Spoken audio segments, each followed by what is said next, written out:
Memperingati Nuzul Quran, PJ Bupati Banyuasin, Hani Sopia Rustam mengajak masyarakat budayakan membaca Al-Quran, karena Al-Quran sebagai sumber pedoman hidup manusia.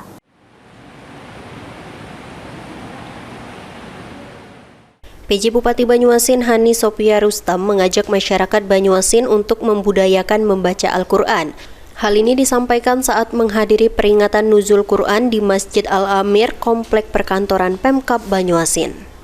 PJ Bupati Banyuasin mengatakan Al-Quran sebagai pedoman hidup manusia telah menjelaskan segalanya secara rinci maupun global untuk memecahkan problematika hidup manusia dari masa ke masa. Oleh karena itu, Al-Quran harus dijadikan sumber hukum dalam kehidupan umat Islam.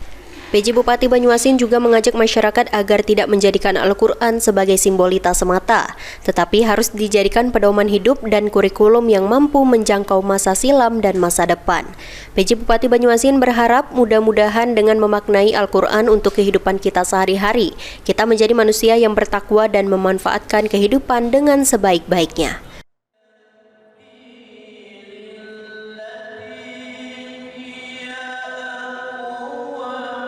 Kita kembali menilai bagaimana selama setahun terakhir. Mudah-mudahan saya memaknai Al-Quran menjadi kehidupan kita sehari-hari. Kita semakin menjadi manusia yang bertakwa dan membuat kita menjadi betul dapat menjalankan kehidupan ini dengan sebaik-baiknya dan bermanfaat kepada kita. Setelah acara ditutup dengan doa, PJ Bupati Banyuasin menyerahkan bantuan untuk anak yatim dan duafa.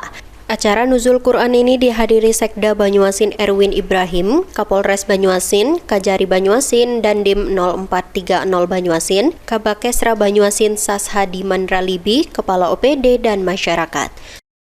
Suryadi, PAL TV.